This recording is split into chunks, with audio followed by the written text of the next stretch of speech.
પરીક્ષામાં પૂછાઈ શકે તેવા મહત્વના પ્રશ્નો લીધા છે, તો તમામ પ્રશ્નો ખાસ જોઈ લેજો.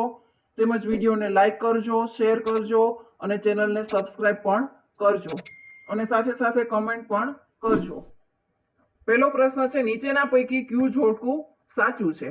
અહીં નીચે 4 ઓપ્શનમાં પહેલા કોલમ આપેલી છે અને એના પછી સામે સમજૂતી આપેલી છે. એમાંથી કયું જોડકું છે એ સાચું છે? એમાં પહેલો ઓપ્શન જોઈએ, પહેલી કલમ છે 129, એના માટે આપેલું છે ઇન્સ્યોરન્સ.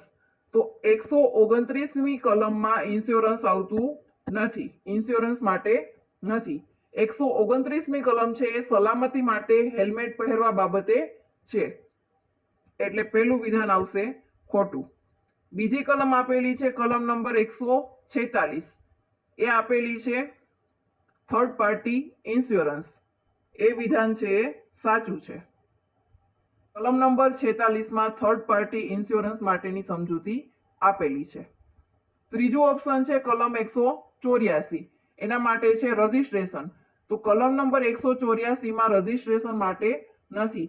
કલમ નંબર 184માં જોખમી રીતે વાહન ચલાવવું એ માટે છે, રજીસ્ટ્રેશન માટે નહીં.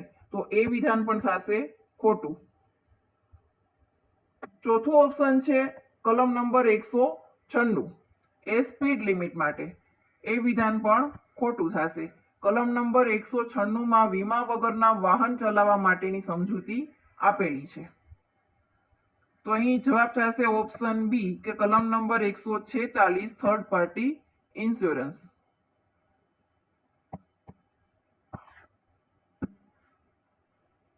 આગળનો પ્રશ્ન છે, મોટર વ્હીકલ એક્ટ 1988 હેઠળ વાહનના રજીસ્ટ્રેશન સંબંધિત મુખ્ય જોગવાઈ કયા અધ્યાયમાં આપેલી છે? મોટર વ્હીકલ એક્ટ 1988 હેઠળ વાહનના રજીસ્ટ્રેશન સંબંધિત મુખ્ય જોગવાઈ એ ચેપ્ટર 4 માં આપેલી છે. ચેપ્ટર 2 માં આવે છે ડ્રાઇવિંગ લાયસન્સ.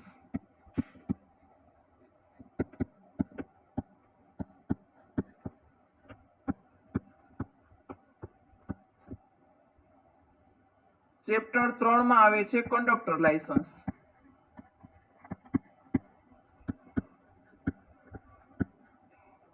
ચેપ્ટર 4 માં આવે છે રજીસ્ટ્રેશન અને ચેપ્ટર 5 માં આવે છે મોટર વાહનો પર નિયંત્રિત અથવા તો પરમિટ.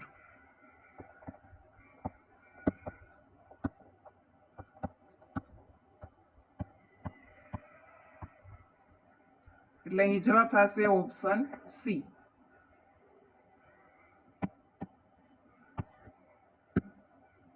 મોટર વ્હીકલ એક્ટની કલમ 196 કઈ બાબત સાથે સંબંધિત છે? કલમ 196 એ વીમા વગર વાહન ચલાવવું, એટલે કે જરૂરી વીમા વિના મોટર વાહન ચલાવવાની જોગવાઈ છે, એ કલમ નંબર 196માં આપેલ છે. ફિટનેસ સર્ટિફિકેટનો મુખ્ય હેતુ શું છે? ફિટનેસ સર્ટિફિકેટનો મુખ્ય હેતુ છે વાહન નિર્ધારિત ધોરણો મુજબ ચલાવવા યોગ્ય છે કે નહીં તે દર્શાવવું.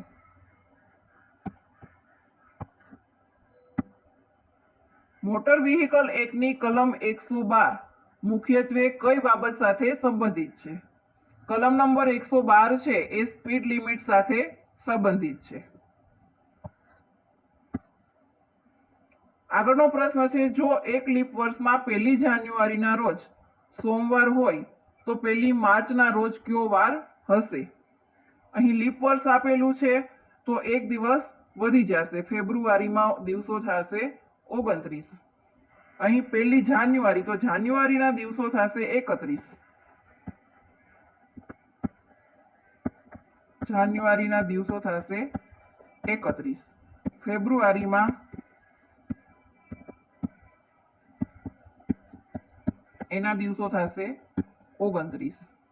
31 પ્લસ 29 એટલે થશે 60. કુલ દિવસો થયા 60, એમને આપણે 7 વડે ભાગીએ.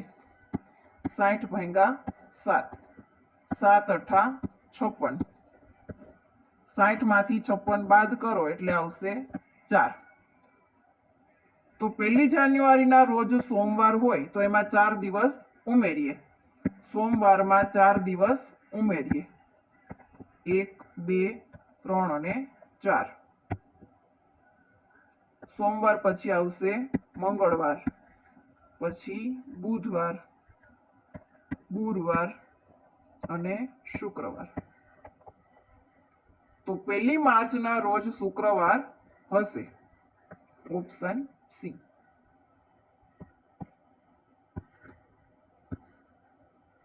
ગુજરાતમાં લાટ પ્રદેશ ઐતિહાસિક રીતે મુખ્યત્વે કયા વિસ્તાર સાથે સંબંધિત છે? પ્રાચીન સમયમાં ગુજરાતનો દક્ષિણ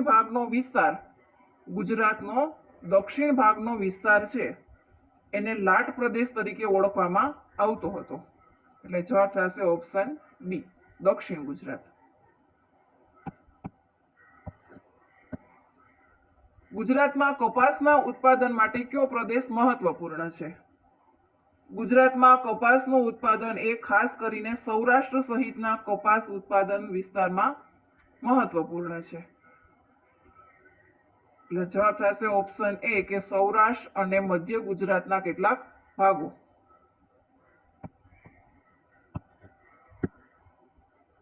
રવિ પોતાના ઘરેથી 10 મીટર ઉત્તર તરફ જાય છે, ત્યારબાદ તે 8 મીટર પૂર્વ તરફ જાય છે, પછી 10 મીટર દક્ષિણ તરફ જાય છે અને અંતે 5 મીટર પશ્ચિમ તરફ જાય છે. તો રવિ પોતાના ઘરથી કઈ દિશામાં અને કેટલા અંતરે હશે? અહીં આપણે જોઈએ ઉત્તર, દક્ષિણ, પૂર્વ અને પશ્ચિમ. અહીં રવિ ઊભો હશે ત્યાંથી તે ઉત્તર તરફ 10 મીટર ચાલે છે. અહીંયાથી તે 10 મીટર ઉત્તર તરફ ચાલે છે. ત્યારબાદ તે 8 મીટર પૂર્વ તરફ ચાલે છે. અહીંયાથી તે 8 મીટર પૂર્વ તરફ ચાલે છે. પછી તે 10 મીટર દક્ષિણ તરફ જાય છે. દક્ષિણ તરફ એટલે નીચે આવશે. અહીંયાથી તે 10 મીટર દક્ષિણ તરફ જાય છે અને અંતે 5 મીટર પશ્ચિમ તરફ જાય છે. પશ્ચિમ તરફ જાય એટલે આ બાજુ 5 મીટર. તો રવિ પોતાના ઘરથી કઈ દિશામાં અને કેટલા અંતરે હશે? અહીં તેમનું ઘર છે અને આ 5 મીટર અંતરે તે પશ્ચિમ તરફ ચાલે છે. તો કુલ આ અંતર હશે 8. તો એટલું જ આ અંતર હશે. તો 8 માંથી 5 મીટર બાદ કરી દઈએ, 8 માઇનસ 5 એટલે થશે વધારાનું અંતર છે એ 3 મીટરનું થશે. આટલું અંતર છે એ થશે 3 મીટર. તો રવિ પોતાના ઘરથી 3 મીટર પશ્ચિમ તરફ હશે. આગળનો પ્રશ્ન છે choose the correct word. A person who loves mankind and works for the welfare of others is called ખાલી જગ્યા. એટલે કે એવો વ્યક્તિ કે જે માનવ કલ્યાણ માટે મદદ અથવા તો સેવા કરે એમને કહેવામાં આવે છે ઓપ્શન બી, ફિલેન્થ્રોપિસ્ટ. એટલે કે થશે પરોપકારી.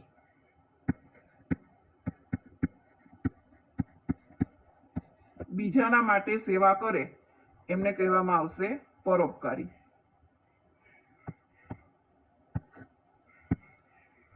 નીચેનામાંથી કયા વાક્યમાં અનુપ્રાસ અલંકાર છે? અહીં નીચે 4 ઓપ્શન આપેલા છે. એમાંથી બી ઓપ્શનમાં જોઈએ કે ચંચળ, ચપલ, ચિત, ચોરી, ગયું. એમાં વારંવાર ચ વર્ણનું વારંવાર પુનરાવર્તન થાય છે. વર્ણ છે એ વારંવાર આવે છે તો એ અલંકાર થશે અનુપ્રાસ અલંકાર. Option B.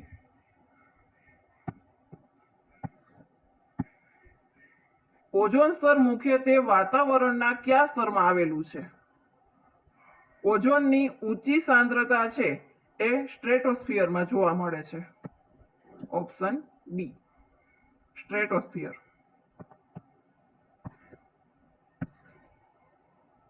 આગળનો પ્રશ્ન છે એક બસમાં 60 મુસાફરોમાંથી 15 મુસાફરોનું ભાડું 20 રૂપિયા છે અને બાકીના મુસાફરોનું ભાડું ₹30 છે. તો કુલ આવક કેટલી થાય?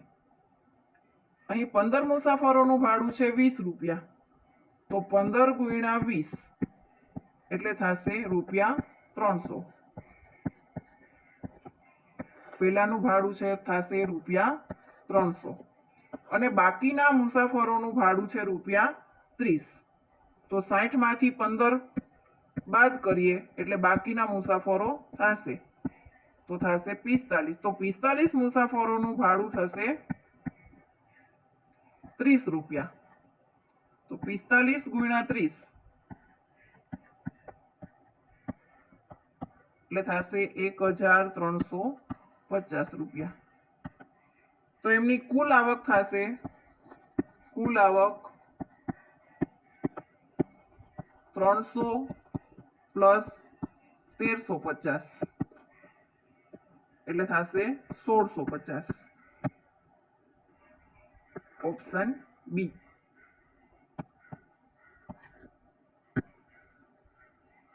અરવલ્લી પર્વતમાળાનો ગુજરાતમાં મુખ્ય વિસ્તાર કયા ભાગમાં જોવા મળે છે?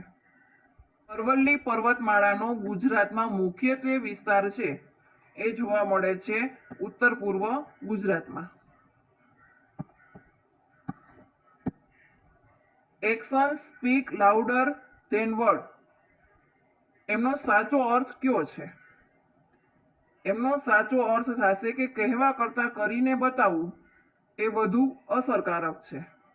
એટલે કે વ્યક્તિ શું કહે છે તેના કરતાં તે વાસ્તવમાં શું કરે છે તે વધુ મહત્વનું છે.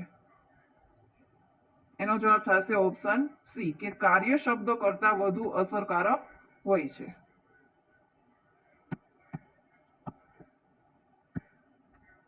હાથ પર હાથ ધરીને બેસવું રૂઢિપ્રયોગનો અર્થ શું થાય છે?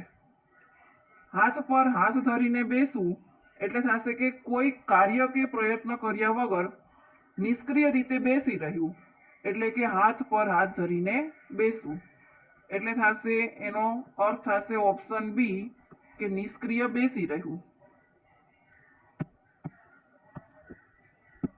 કડાણા બંધ કઈ નદી પર આવેલો છે? કડાણા બંધ છે એ મહી નદી પર આવેલો છે. ઝીબ્રા ક્રોસિંગ છે એ રાહદારીઓને રસ્તો સુરક્ષિત રીતે પાર કરવામાં મદદ કરે છે. એટલે થશે જવાબ ઓપ્શન સી કે રાહદારીઓ માટે હોય છે. ભારતનું રાષ્ટ્રીય સૂત્ર સત્યમેવ જયતે કયા ઉપનિષદમાંથી લેવામાં આવ્યું છે? ભારતનું રાષ્ટ્રીય સૂત્ર સત્યમેવ જયતે એ મુંડક ઉપનિષદમાંથી લેવામાં આવ્યું છે. માનવ શરીરમાં ઇન્સ્યુલિનનું ઉત્પાદન મુખ્યત્વે ક્યાં થાય છે? માનવ શરીરમાં ઇન્સ્યુલિનનું ઉત્પાદન થાય છે સ્વાદુપિંડમાં.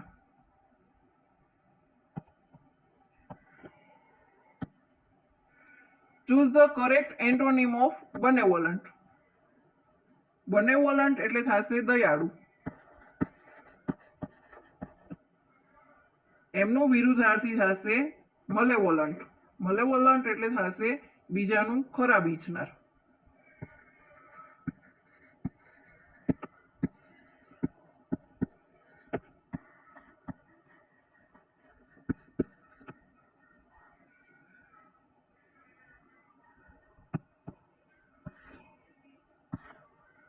એક ઘડિયાળ દર કલાકે 5 મિનિટ ધીમી પડે છે.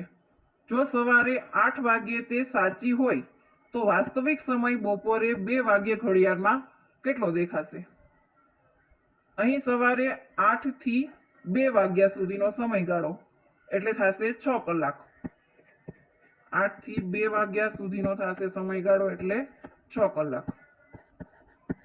તો દર કલાકે તે 5 મિનિટ ધીમી પડે છે તો 6 કલાકે કેટલી ધીમી પડશે? તો 6 ગુણ્યા 5 એટલે થશે 30 મિનિટ.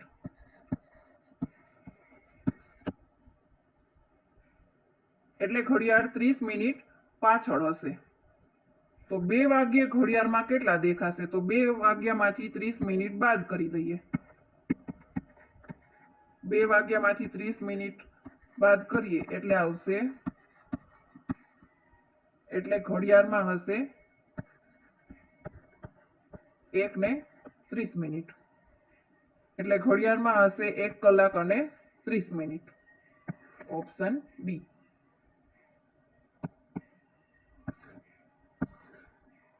નીચેનામાંથી કયા વાક્યમાં વ્યતિરેક અલંકાર છે? અહીં નીચેના 4 ઓપ્શનમાંથી વ્યતિરેક અલંકારનું ઉદાહરણ છે. ઓપ્શન બી માં આપેલું છે કે તેનું મુખ ચંદ્ર કરતા પણ સુંદર છે. એટલે કે જ્યારે ઉપમેયને ઉપમા કરતા પણ વધુ ચડિયાતું બનાવવામાં આવે ત્યારે વ્યતિરેક અલંકાર થાય છે. અહીં આપેલું છે કે તેનું મુખને ચંદ્ર કરતા પણ વધુ સારું ગણવામાં આવ્યું છે, કે તેનું મુખ ચંદ્ર કરતા પણ સુંદર છે, એટલે વ્યતિરેક અલંકાર થશે. કચ્છનો અખાત કયા બે પ્રદેશો વચ્ચે આવેલો છે? કચ્છનો અખાત છે એ કચ્છ અને સૌરાષ્ટ્ર એ બે પ્રદેશો વચ્ચે આવેલો છે. એક સંખ્યાના 40% અને 25% વચ્ચેનો તફાવત 45 છે, તો તે સંખ્યા કેટલી હશે? પહેલા તો એનો તફાવત મેળવી લઈએ. 40% અને 25%નો તફાવત થશે 15%. તો 15%ના 45, 15% બરાબર થશે 45. તો 100 એ કેટલા? ટકાવારી હંમેશા 100 એ નીકળે, એટલે 100 એ કેટલા? 45 ગુણ્યા 100 છેદમાં 15. 15 તેરી 45, એટલે આવશે 300. તો તે સંખ્યા હશે 300. Option B. આગળનો પ્રશ્ન છે, પરિવહન વાહન માટે પરમિટ શા માટે જરૂરી હોય છે? પરમિટ દ્વારા પરિવહન વાહનને નિર્ધારિત શરતો અનુસાર ઉપયોગ કરવાની કાનૂની મંજૂરી આપવામાં આવે છે, એટલા માટે પરમિટ જરૂરી હોય છે. તો અહીં જવાબ થશે ઓપ્શન બી, કે વાહનોનો વ્યવસાયિક ઉપયોગ અથવા તો પરિવહન કરવાની કાનૂની પરવાનગી માટે પરમિટ જરૂરી છે.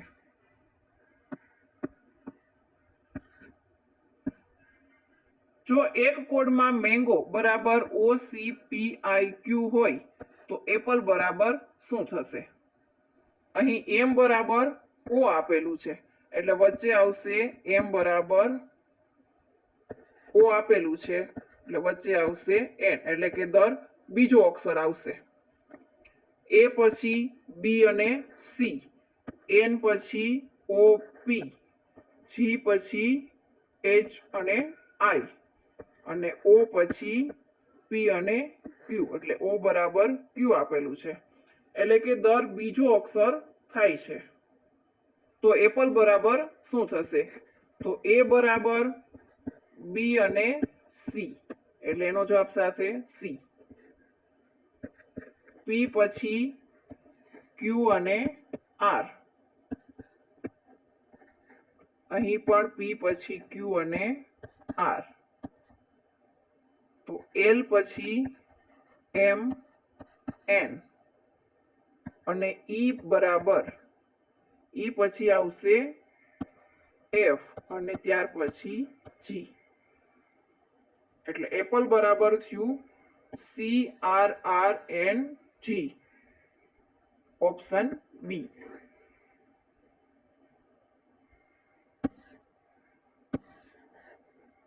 ગુજરાતમાં તમાકુના ઉત્પાદન માટે કયો વિસ્તાર જાણીતો છે? મધ્ય ગુજરાતનો ખેડા અને આણંદ વિસ્તાર એ તમાકુના ઉત્પાદન માટે મહત્વપૂર્ણ છે.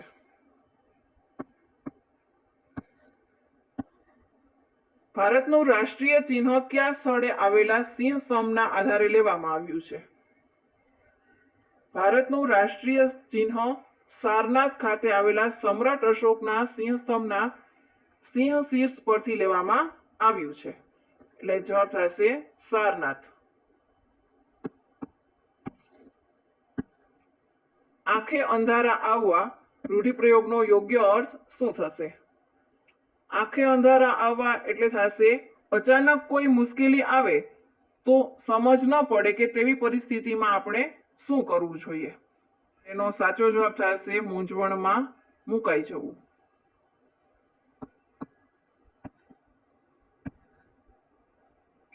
5 સંખ્યાઓની સરેરાશ 28 છે. જો પ્રથમ 4 સંખ્યાનો સરવાળો 104 હોય તો પાંચમી સંખ્યા કઈ હશે? અહીં આપણને 5 સંખ્યાનો સરેરાશ આપેલો છે, તો 28 ગુણ્યા 5 કરીએ એટલે એનો કુલ સરવાળો મળશે. 28 ગુણ્યા 5 થશે એટલે 140. આ મળ્યું આપણને કુલ સરવાળો. તો કુલ સરવાળો આપેલો છે, એમાંથી અહીંયા પ્રથમ 4 સંખ્યાનો સરવાળો આપેલો છે 104. તો કુલ સરવાળામાંથી 104 બાદ કરી નાખીએ તો આપણને પાંચમી સંખ્યા મળશે. પાંચમી સંખ્યા બરાબર 140 માઇનસ 104 એટલે થશે 36. તો પાંચમી સંખ્યા હશે 36. ગુજરાતમાં ડાંગ પ્રદેશ મુખ્યત્વે કઈ ભૌગોલિક વિશેષતા માટે જાણીતો છે? ડાંગ દક્ષિણ ગુજરાતનો પર્વતીય અને જંગલોથી સમુદ્ર વિસ્તાર છે. ડાંગ વિસ્તાર છે એમાં પર્વત અને જંગલ જ આવેલા છે, એટલે કે તે પર્વતીય અને જંગલ વિસ્તાર છે. ભારતમાં હરિત ક્રાંતિ સાથે મુખ્યત્વે કોનું નામ જોડાયેલું છે? ભારતમાં હરિત ક્રાંતિના વિકાસમાં ડોક્ટર એમ.એસ. સ્વામીનાથનનું મહત્વપૂર્ણ યોગદાન છે. Doctor M S. સ્વામીનાથ.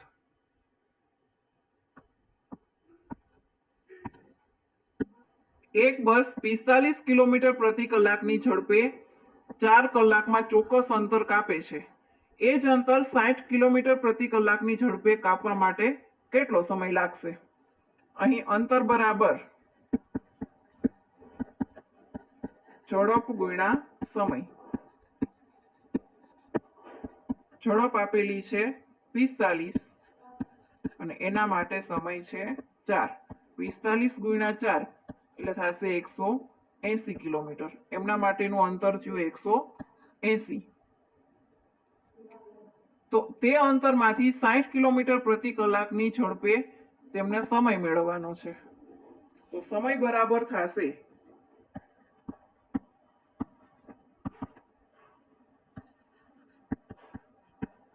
અંતરના છેદમાં ઝડપ.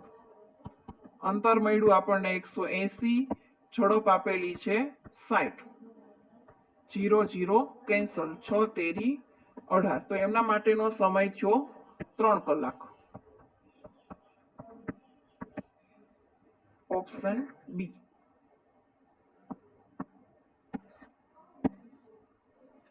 આગળનો પ્રશ્ન જોઈએ. મુખ ચંદ્ર જેવું સુંદર છે વાક્યમાં કયો અલંકાર છે? અહીં મુખ અને ચંદ્ર એ બંને વચ્ચે સરખામણી કરવામાં આવે છે અને જેવું જેવું આપેલું છે એ દર્શાવે છે ઉપમાવાચક શબ્દ છે. તો તેથી આ અલંકાર થશે ઉપમા અલંકાર.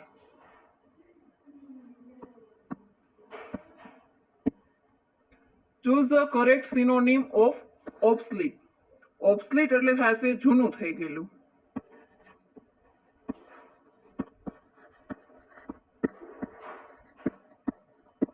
એનું સમાનાર્થી થશે આઉટડેટેડ. આઉટડેટેડ એટલે જૂનવાણી.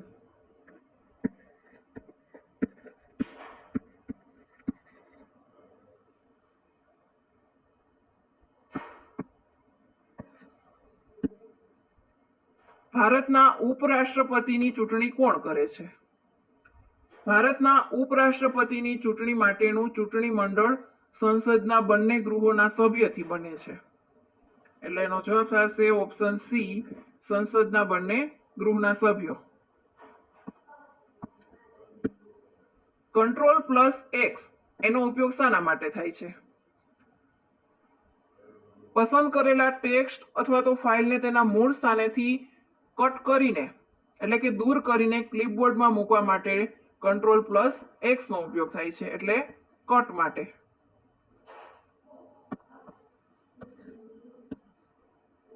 Choose the correct antonym of frugal. Frugal નો અર્થ થશે ઓછો ખર્ચ કરનાર અથવા તો કરકસર ભર્યું.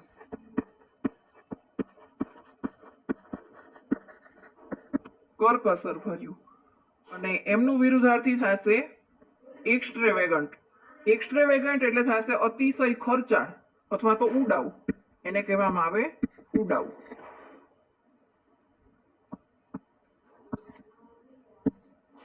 દિવસ રાત કયો સમાસ થશે? દિવસ રાત એટલે કે દિવસ અને રાત. તો બંને પદનું સમાન મહત્વ હોય છે એટલે થશે દ્વંદ્વ સમાસ. કંટ્રોલ પ્લસ વી એનો ઉપયોગ શાના માટે થાય છે? કોપી અથવા તો કટ કરેલી સામગ્રીને ઈચ્છિત સ્થળે મૂકવા માટે કંટ્રોલ પ્લસ વી વપરાય છે એટલે કે પેસ્ટ કરવા માટે.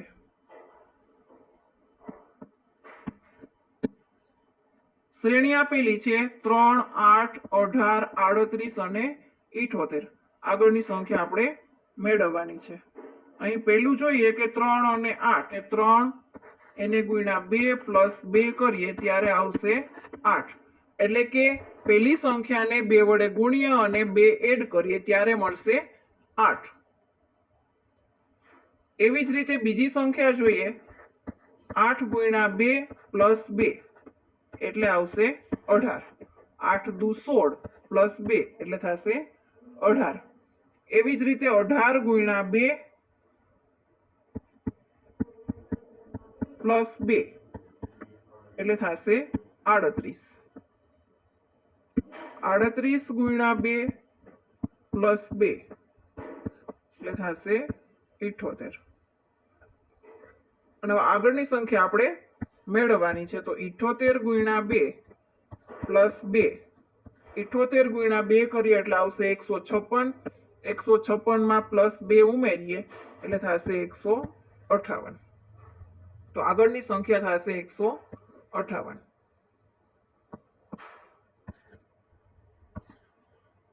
ગુજરાતમાં સૌરાષ્ટ્રનો ઉચ્ચ પ્રદેશ મુખ્યત્વે કયા પ્રકારની ભૂ આકૃતિ ધરાવે છે? સૌરાષ્ટ્રમાં ઉચ્ચ પ્રદેશ, ડુંગરાળ વિસ્તારો અને વિવિધ ઊંચ નીચ ધરાવતી ભૂમિ જોવા મળે છે.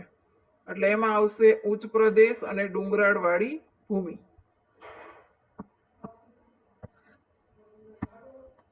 યુબિક્વિટસનો યોગ્ય અર્થ કયો છે?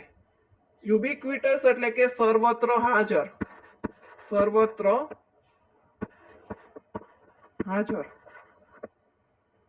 ઓપ્શન બી કે પ્રેઝન્ટ એવરીવેર એટલે કે સર્વત્ર હાજર.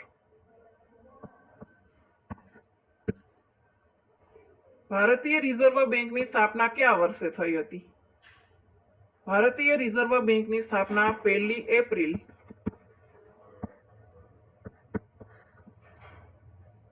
1935 ના રોજ.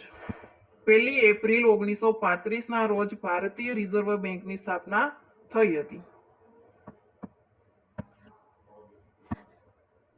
ભારતનું સિલિકોન વેલી તરીકે કયું શહેર જાણીતું છે? બેંગ્લોરને ભારતનું સિલિકોન વેલી તરીકે ઓળખવામાં આવે છે. ક્લાઉડ સ્ટોરેજનો અર્થ શું થશે? ક્લાઉડ સ્ટોરેજનો અર્થ થશે કે ઇન્ટરનેટ આધારિત રિમોટ સર્વિસ પર ડેટા સંગ્રહ કરવો.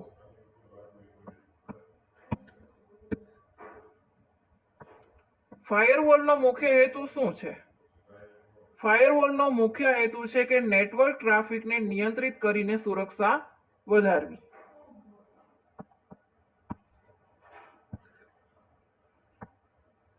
કંટ્રોલ પ્લસ એ એનો ઉપયોગ શાના માટે થાય છે? કંટ્રોલ પ્લસ એનો ઉપયોગ થાય છે સિલેક્ટ ઓલ માટે. ફિશિંગ શું છે?